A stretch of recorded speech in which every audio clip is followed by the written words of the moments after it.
નમસ્કાર, news capital માર્કેટના આ ખાસ શો પોકેટ મનીમાં આપનું સ્વાગત છે અને હું છું જાનવી જોશી. જો તમે ટીનેજર કે સ્ટુડન્ટ છો તો તમે અવારનવાર તમારા પેરેન્ટ્સને ફોન પર ટેપ કરતા, કાગળ પર સાઇન કરતા અથવા એટીએમમાંથી પૈસા ઉપાડતા જોયા હશે. આ બધી જ પ્રક્રિયા એક ખાસ જગ્યા સાથે જોડાયેલી છે અને તે છે બેંક. આજે આપણે બેન્કિંગના બેઝિક્સની તિજોરી ખોલવા જઈ રહ્યા છીએ અને બેંક એકાઉન્ટ કેમ જરૂરી છે, તેનો ઉપયોગ કેવી રીતે કરવો અને આ તમામ વિગતો પર ચર્ચા કરીશું. અને આ તમામ વિગત પર ચર્ચા કરવા આજે આપણા સાથે સ્ટુડિયો પર હાજર છે મની મંત્રાના ફાઉન્ડર વિરલભાઈ ભટ્ટ. વિરલભાઈ, સ્વાગત છે આપનું આજના એપિસોડમાં. First of all thank you so much, તમે ખાસ અમદાવાદ આવ્યા અમારા સાથે આ રેકોર્ડિંગ કરવા માટે. અને આપણે જે આપણા પોકેટ મનીના વ્યુઅર્સ છે એમને આપણે આટલો ઇન્ટરેસ્ટિંગ ટોપિક ઉપર આજે જણાવીશું કે કેમ બાળકો માટે પણ બેંક સમજવી જરૂરી છે. તમારો આભાર જાનવીબેન, શોમાં બોલવા માટે મને હંમેશા ગમે છે.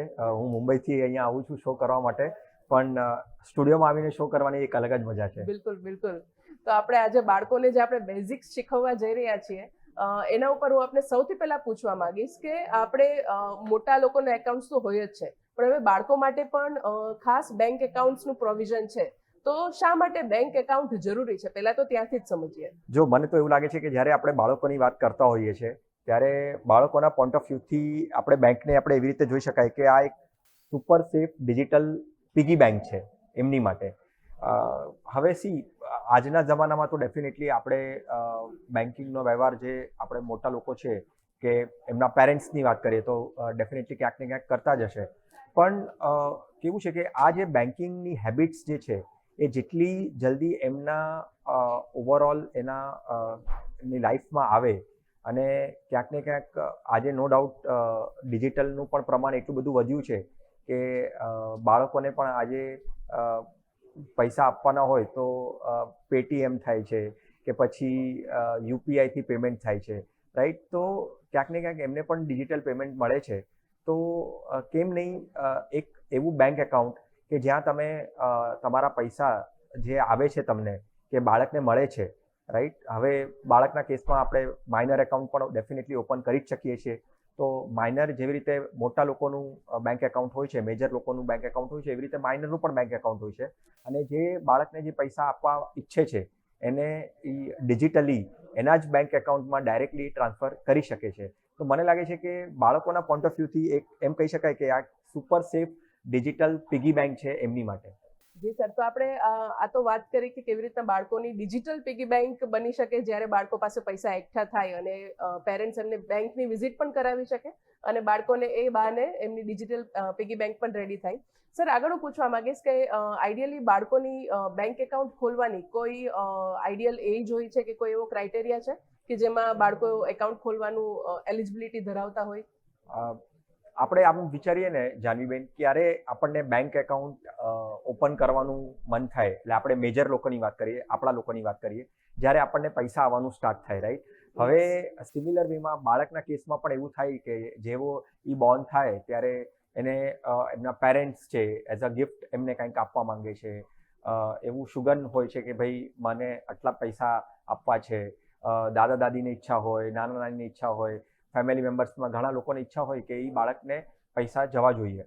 હવે પૈસા ડેફિનેટલી એમને આપી રહ્યા છે. હવે ઘણા કેસમાં કદાચ પેરેન્ટ્સને પૈસા આપતા હશે, પણ બેંક એકાઉન્ટની વાત કરીએ ને તો જેવું બાળક બોર્ન થયું એ બાળક માઇનર એકાઉન્ટ ઓપન કરી શકે છે બેંક સાથે. હવે રિસ્ટ્રિક્શન એવું છે કે કોઈ પણ માઇનર બાળક જ્યારે બેંક એકાઉન્ટ ઓપન કરશે એ એના પેરેન્ટ્સની સાથે અંડર ગાર્ડિયન એકાઉન્ટ બને છે. એક ડાયરેક્ટલી એના નામનું ડેફિનેટલી એના નામનું હોય છે, પણ હવે સપોઝ મારું બાળક છે તો મારા બાળકના નામ સાથે અંડર ગાર્ડિયન જે પેરેન્ટ્સ હોય, મધર કે ફાધર, એ બંનેનું નામ બંનેમાંથી એકનું નામ સાથે સંકળાયેલું હશે અને એ જ સ્ટ્રક્ચરથી બેંક એકાઉન્ટ ઓપન કરી શકે છે. પણ હા, બેંક એકાઉન્ટ ઓપન કરવું છે તો ક્યારે પણ કોઈ પણ એજમાં બોર્ન થયો, જસ્ટ બોર્ન થયો, એના એક બર્થ સર્ટિફિકેટના પોઈન્ટ ઓફ વ્યૂથી એ એકાઉન્ટ ઓપન કરી શકે છે, પણ વિથ અંડર ગાર્ડિયન. કારણ કે ક્યાંક ને ક્યાંક એનીથી કોઈ ભૂલ ન થાય, એનો પૈસાનો દુરુપયોગ ન થાય, રાઈટ? ઘણા બધા એવા પરિબળો હોઈ શકે કે જે આવી શકે માઇનરના કેસમાં, જેનાથી સાવચેતી રહે એટલા માટે અંડર ગાર્ડિયનના સ્ટ્રક્ચરમાં માઇનર એકાઉન્ટ બેંક એકાઉન્ટ બની શકે છે, ઓપન થઈ શકે છે. બિલકુલ. તો બાળકો માટે જ્યારે બાળકનો જન્મ થાય ત્યારથી જ પેરેન્ટ્સ એમના નામનું એકાઉન્ટ ખોલાવી શકે છે અને સરે જેવી રીતના આપણને ગાઈડન્સ આપ્યું એ રીતના એમાં તમારું નામ પણ જોડાયેલું હોય એ રીતના બાળકનું એકાઉન્ટ ખોલી શકે. સર, આગળ હું આપને પૂછવા માંગીશ કે આપણે જ્યારે બાળકોને ઇઝી વેમાં દરેક વસ્તુ એક્સપ્લેન કરી રહ્યા છીએ ત્યારે એકાઉન્ટ્સના પણ અલગ અલગ ટાઈપ્સ હોય, તો એમાં સૌથી પહેલા આપણે સેવિંગ એકાઉન્ટથી શરૂઆત કરીએ કે સેવિંગ એકાઉન્ટને સેવિંગ એકાઉન્ટ જ શું કામ નામ દેવામાં આવ્યું છે, એના પાછળનું લોજિક કે એના પાછળની પ્રોસેસ શું છે? આપણે પિગી બેંકના પોઈન્ટ ઓફ વ્યૂથી આપણે ઘણી વખત પોકેટ મનીના શોમાં ચર્ચા કરેલી છે સેવિંગના પોઈન્ટ ઓફ વ્યૂથી, એટલે બચતના પોઈન્ટ ઓફ વ્યૂથી. હવે આપણે એ પણ જોયું પોકેટ મનીના ઘણા શોમાં કે બાળકોને પૈસા આવતા હોય છે, અલગ અલગ જગ્યાથી આવતા હોય છે, અલગ અલગ ઓકેઝન ઉપર આવતા હોય છે. હવે એ પૈસા પિગી બેંકના પોઈન્ટ ઓફ વ્યૂથી આપણે અમુક શોમાં જોયું હશે કે પૈસા આવે છે અને પિગી બેંકમાં એ પૈસા જમા કરે છે. અને આપણે આજે શોમાં જ્યારે વાત કરી રહ્યા છે અને શરૂઆતમાં વાત કરી કે ડિજિટલ બેંક તરીકે ડિજિટલ પિગી બેંક તરીકે એક પર્ટિક્યુલર બેંક એકાઉન્ટને આપણે જોઈ શકીએ છીએ, ત્યારે આને આવી રીતે જ આપણે સમજીએ કે સપોઝ કોઈ પણ બાળકને ક્યારેક પણ પૈસા આવે છે, એ અગર એને ડિપોઝિટ કરવા છે તો એક ડિજિટલ પિગી બેંકમાં કરવા છે. ડિજિટલ પિગી બેંક એટલે જે બેંક એકાઉન્ટની આપણે આજે વાત કરી રહ્યા છે. અને બેંક એકાઉન્ટના ટાઈપમાં એક સૌથી મોટું ઇમ્પોર્ટન્ટ ટાઈપ જે છે એ છે સેવિંગ એકાઉન્ટ.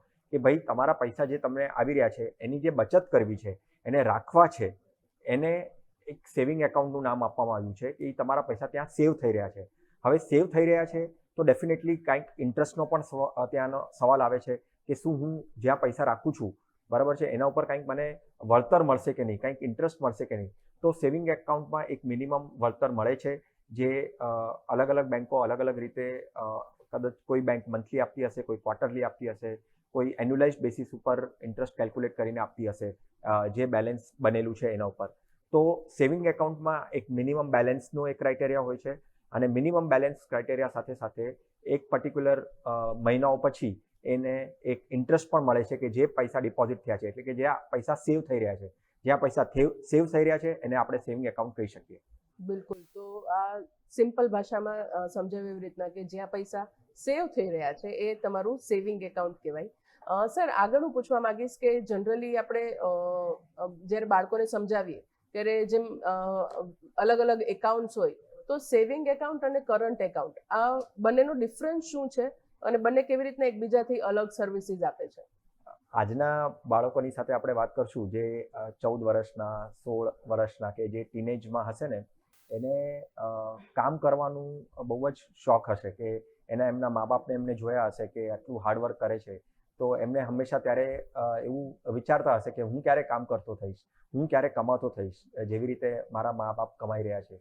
હવે મા બાપ જ્યારે કમાઈ રહ્યા છે કે માની લો કોઈ માતા પિતાનો કોઈ પોતાનો બિઝનેસ હશે.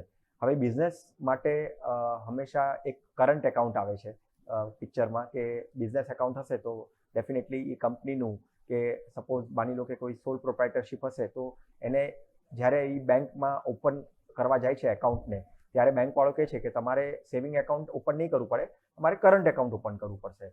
હવે સેવિંગ એકાઉન્ટ આપણે થોડી વાર પહેલાં જ જોયું કે જે એક ઇન્ડિવિજ્યુઅલ પર્સન માટે લાગુ પડે છે અને જે પણ પૈસા આવે છે બેંક એકાઉન્ટમાં એને બચત કરવા માટે, એને સેવ કરવા માટે સેવિંગ એકાઉન્ટ છે. પણ જ્યારે કોઈ વ્યક્તિ કમાઈ રહ્યો છે, બિઝનેસ કરી રહ્યો છે, તો એ બિઝનેસ એકાઉન્ટના પોઈન્ટ ઓફ વ્યૂથી એક કરંટ એકાઉન્ટ ઓપન કરવું પડે છે. જે કરંટ એકાઉન્ટ બાળકના કેસમાં એ ઓપન નથી થતું, કારણ કે બાળકના કેસમાં માઇનર એકાઉન્ટ ઓપન થાય છે. એ જ્યારે મેજર થાય છે અને જ્યારે એના નામની કોઈ સોલ પ્રોપ્રાઇટરશિપ કે કોઈ કંપની પિક્ચરમાં આવશે, એ મેજર થાય છે ત્યારે જ એ કરંટ એકાઉન્ટ ઓપન કરી શકે છે. એટલે આમ જોવા જઈએ તો બે ભાગ છે, બે ટાઈપ્સ છે. એક છે સેવિંગ એકાઉન્ટ, એક છે કરંટ એકાઉન્ટ. સેવિંગ એકાઉન્ટ છે એક ઇન્ડિવિજ્યુઅલ માઇનર ચાઇલ્ડ ઓપન કરી શકે છે. Current account minor child open નથી કરી શકતું. એ જ્યારે મેજર થશે અને કોઈ કંપની સેટઅપ કરશે કે સોલ પ્રોપ્રાઇટરશિપ સેટઅપ કરશે ત્યારે જ એ કરંટ એકાઉન્ટ ઓપન કરી શકશે.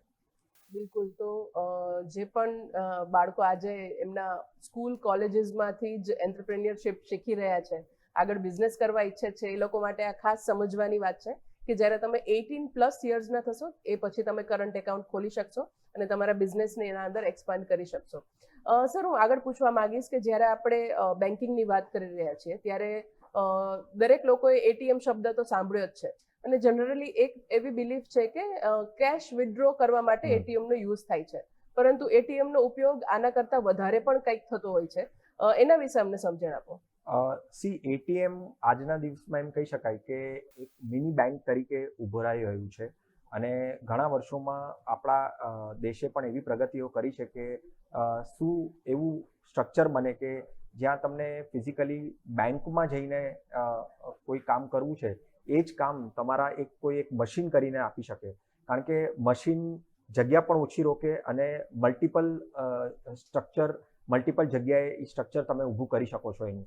તો એટલા જ માટે મને લાગે છે કે બેંકોએ આ એટીએમ વાળું કોન્સેપ્ટ કાઢ્યો કે જે તમારી મોટી જે કામો છે બેંકોના એ તમારે બેંકોથી કરાવવું પડે છે, પણ એ જ કામો જે એકદમ નાની વાતો છે કે તમારે મિની સ્ટેટમેન્ટ કાઢવું છે, કે તમારે પૈસા ઉપાડવા છે તમારા બેંક એકાઉન્ટમાં જે છે, રાઈટ, કે પછી તમારું ડેબિટ કાર્ડનું એક્ટિવેશન કરાવવું છે કે ક્રેડિટ કાર્ડનું એક્ટિવેશન કરાવવું છે, રાઈટ. તો એના માટે આ બધા જે એટીએમ મશીન્સ છે એ ઘણી બધી જગ્યાએ ઊભા કરાયેલા છે, અને એમાં બેસ્ટ પાર્ટ એ પણ છે કે ભલે તમારું બેંક એકાઉન્ટ કોઈ પણ બેંક એકાઉન્ટમાં હોય, માની લો એક્ઝામ્પલ પોઈન્ટ ઓફ વ્યૂથી તમારું એકાઉન્ટ બનેલું જે છે એ આઈસીઆઈસીઆઈ બેંક એકાઉન્ટમાં છે, પણ એટીએમ તમારા ઘર આગળ એચડીએફસીનું છે, તો એ એચડીએફસી એટીએમનું પણ એક્સેસ કરીને તમારા આઈસીઆઈસીઆઈ બેંક એકાઉન્ટમાં જે પૈસા રહેલા છે એ તમે ઉપાડી શકો છો.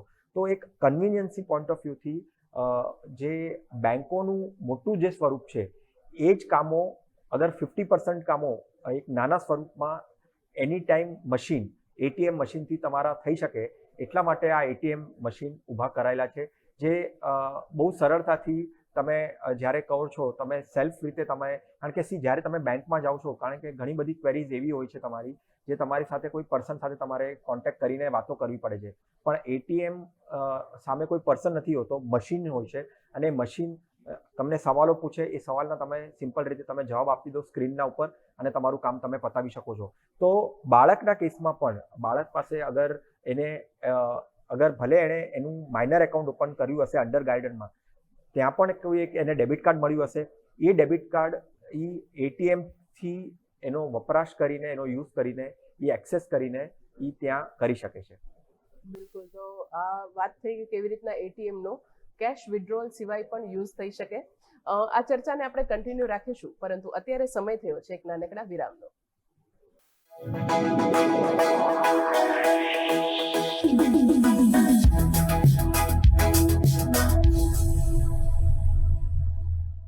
Welcome back. પોકેટ મનીમાં આપનું ફરીથી સ્વાગત છે, અને આજે આપણે ચર્ચા કરી રહ્યા છીએ બેન્કિંગના બેઝિક્સ વિશે, અને આજે આપણે સાથે ચર્ચા કરવા જોડાયા છે સ્ટુડિયો પર વિરલભાઈ ભટ્ટ, જેઓ ફાઉન્ડર છે મની મંત્રના.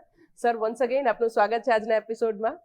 બ્રેક પર જતા પહેલા આપણે ખૂબ જ ઇન્ટરેસ્ટિંગ ટોપિક્સ પર વાત કરી કે બેંક શા માટે જરૂરી છે, કોનું એકાઉન્ટ ખુલી શકે, ડિફરન્સ બિટવીન સેવિંગ અને કરંટ એકાઉન્ટ, એટીએમ કેવી રીતના વાપરી શકાય, એના વિશે વાત કરી. આગળ હું આપણે પૂછવા માંગીશ કે જ્યારે આપણે એટીએમની ચર્ચા કરી રહ્યા છીએ તો કેવી રીતના એટીએમ કાર્ડ અને ડેબિટ કાર્ડ નો યુઝ થઈ શકે છે, સ્પેશિયલી જ્યારે એટીએમની વાત કરીએ ત્યારે. બહુ ઇન્ટરેસ્ટિંગ છે. એટલે આપણે બાળકના દ્રષ્ટિએ જોઈએ ને તો બાળકને આપણે બેંક સમજાવી. હવે બેંકમાં તો ડેફિનેટલી એનું જવાનું મારા ખ્યાલથી તો નહિવત પ્રમાણે જ હશે. હવે એનું નાનું સ્વરૂપ આપણે વાત કરી કે મિની બેંક કહી શકાય કે જે એટીએમ છે, ઘણા ખરા કામો જે બાળકને કદાચ લાગી શકે એ એટીએમથી પૂરા થઈ શકે. હવે એની સાથે હજી એક વર્ઝન આવી ગયું છે કે ભાઈ એને એટીએમમાં પણ જવાની જરૂર નહીં પડે. તો એ શું છે? એ છે ડેબિટ કાર્ડ. હવે તમે એમ કહો છો કે કેવી રીતે એટીએમમાં જવાની જરૂર નહીં પડે, પૈસા કઢાવવા હશે તો કેવી રીતે થઈ શકે?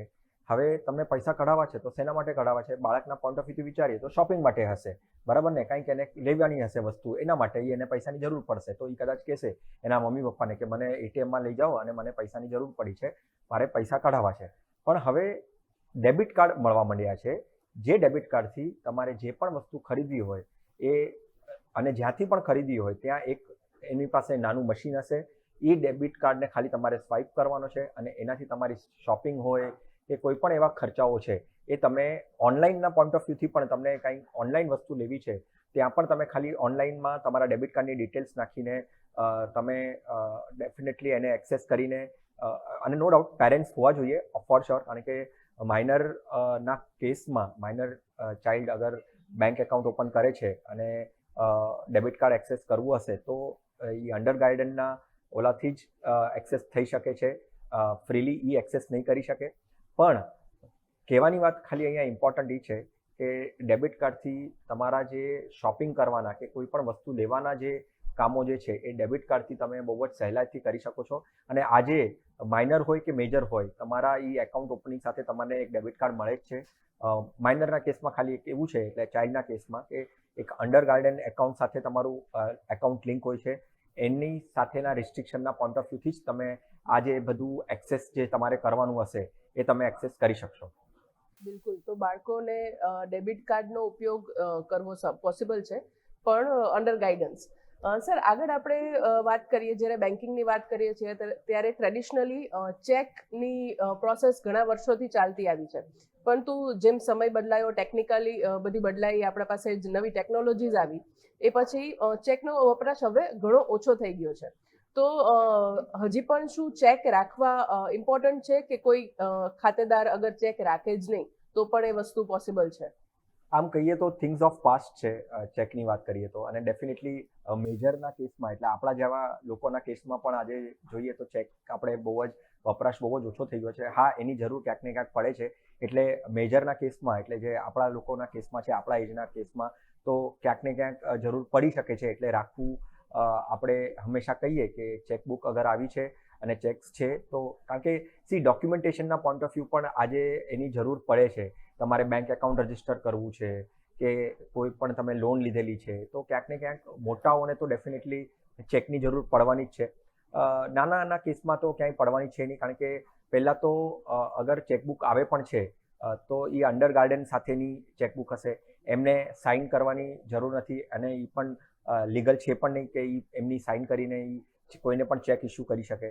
કારણ કે અંડર ગાર્ડન સાથે છે તો ડેફિનેટલી અંડર ગાર્ડનની સાઇન હોય. ઇન્વેસ્ટમેન્ટના પોઈન્ટ ઓફ વ્યૂથી જરૂર પડી શકે કે માઇનરના નામ પર તમારે ઇન્વેસ્ટમેન્ટ કરવું છે અને તમને ચેકબુક આવેલી છે તો ત્યાં તમને એ સાઇન કરીને, અગર તમારે ડિજિટલ ઓપ્ટ નથી કરવું તમારું ઇન્વેસ્ટમેન્ટને અને ફિઝિકલ કરવું છે તો તમારું જે ફિઝિકલ ફોર્મ છે ઇન્વેસ્ટમેન્ટનું એની સાથે તમારે ચેક લગાડવો છે તો એ જે અંડર ગાર્ડનવાળો જે ચેક છે ત્યાં જરૂર પડશે અને સાઇન જે છે એ એના પેરેન્ટ્સની ત્યાં લાગશે. એટલે ચેકની જરૂર ડેફિનેટલી પૈસા કઢાવવાના પોઈન્ટ ઓફ વ્યૂથી કે પૈસા ડિપોઝિટ કરવા પોઈન્ટ ઓફ વ્યૂથી કે જે મોટા લોકો જે ટ્રાન્ઝેક્શન્સ કરતા હોય છે ત્યાં ચેકનો વપરાશ વધારે હોય છે. માઇનરના કેસમાં મને લાગે છે ખાલી જે ઇન્વેસ્ટમેન્ટના પોઈન્ટ ઓફ વ્યૂથી જ છે ત્યાં જ રિસ્ટ્રિક્ટેડ રહેશે અને ત્યાં જ કદાચ જરૂર પડશે. અધરવાઇઝ ત્યાં વધારે જરૂર પડવાની છે નહીં. બિલકુલ. તો ચેક આમ જોવા જઈએ તો પાસ્ટની વસ્તુ છે, પરંતુ હજી પણ ઘણા ખરા સંજોગોમાં એ જરૂરી ડોક્યુમેન્ટ છે. તો આશા રાખું છું કે આનાથી તમને ચેક વિશેની માહિતી 100% મળી ગઈ હશે. સર, આગળ પૂછવા માંગીશ કે બેન્કિંગ ટર્મ્સમાં કેવાયસી વર્ડ બહુ અવારનવાર વપરાતો હોય છે અને શા માટે દરેક બેંક ઇન્સિસ્ટ કરે છે કે તમારું એકાઉન્ટનું કેવાયસી થયેલું હોવું જોઈએ? કેવાયસી શું છે?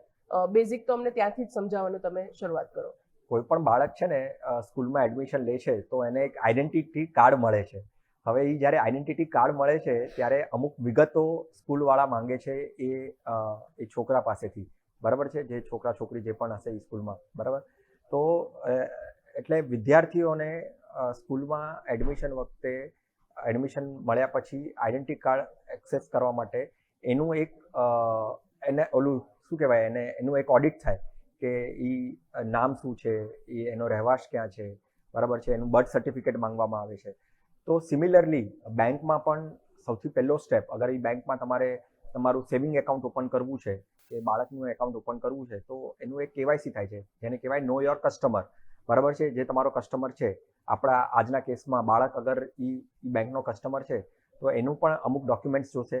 હવે એની સાથે સાથે બાળકનું ખાલી કેવાયસી નહીં થાય, એના પેરેન્ટ્સનું પણ થશે, કારણ કે અંડર ગાર્ડન એકાઉન્ટ બનવાનું છે. તો KYC is very much important step કે જ્યાં તમે જે એકાઉન્ટ ઓપન કરી રહ્યા છો એની આઈડેન્ટિટી શું છે, એનું રહેવાનું ક્યાં છે, એનું જન્મ ક્યારે થયો, બરાબર છે.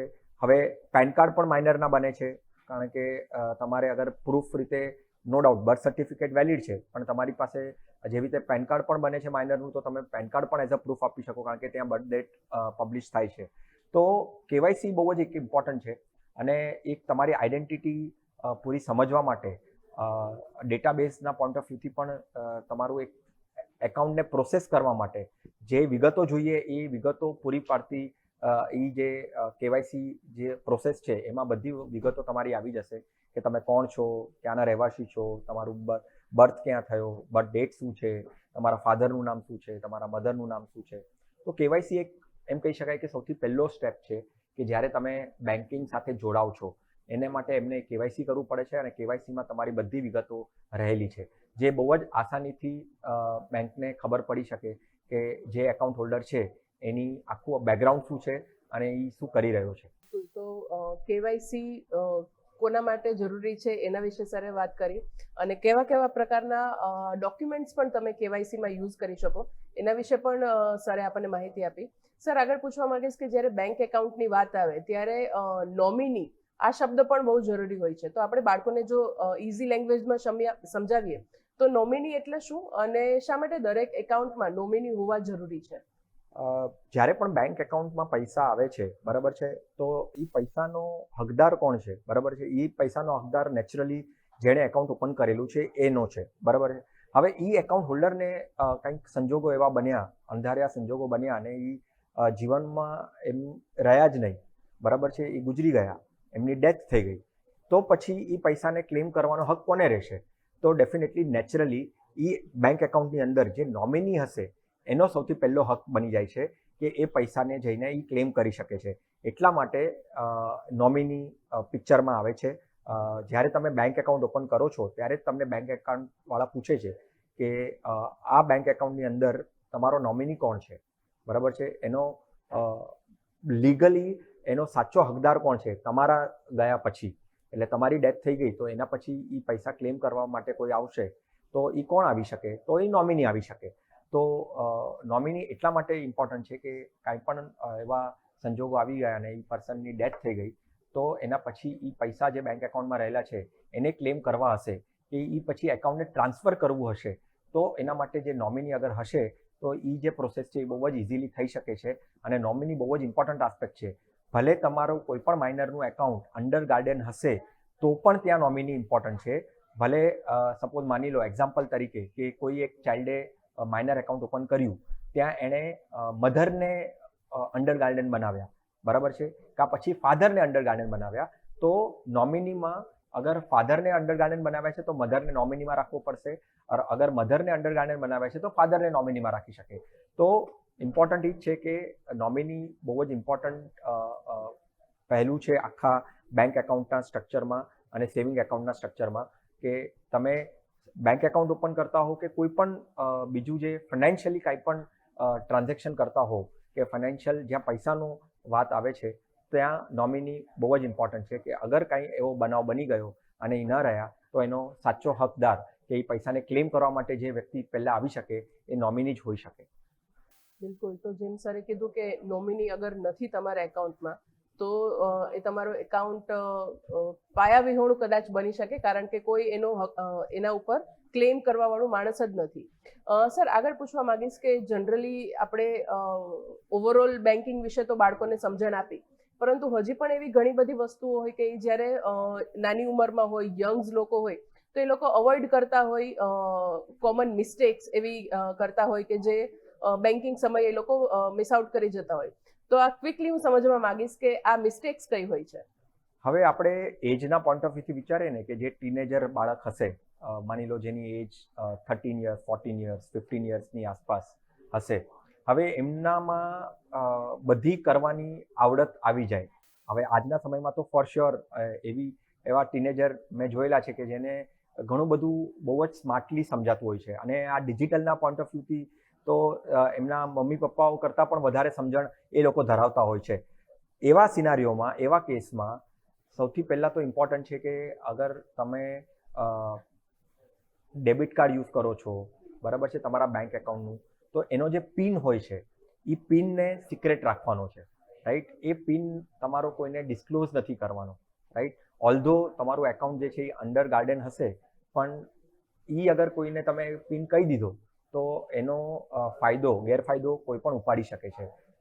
પિન સાથે સાથે તમને કોઈ ઓટીપીઝ આવતા હશે એટલે ડેફિનેટલી જેમાં એમાં જે રજિસ્ટર્ડ મોબાઈલ નંબર કે ઈમેલ આપેલો હશે, માની લો એ કદાચ છોકરાનો જ આપેલો હશે, તો એમાં ઘણી વખત એવું બને છે કે ઓટીપીઝ આવતા હોય, તો એ ઓટીપી પણ તમને કોઈની સાથે શેર નથી કરવાના, રાઈટ? પિનને શેર નથી કરવાના, ઓટીપીને શેર નથી કરવાના. તો આ બધું જે છે, હવે સપોઝ જેવી રીતે આપણે થોડી વાર પહેલા વાત કરી કે એટીએમ કદાચ યુઝ કરવામાં, પૈસા કઢાવવા માટે પોઈન્ટ ઓફ વ્યૂથી એટીએમમાં જશે, રાઈટ? તો હવે એ એટીએમ યુઝ કરવાનો પણ એક પિન હોઈ શકે, રાઈટ? એ ડેબિટ કાર્ડ અને એટીએમના કોમ્બિનેશન સાથે કોઈ પિન હશે.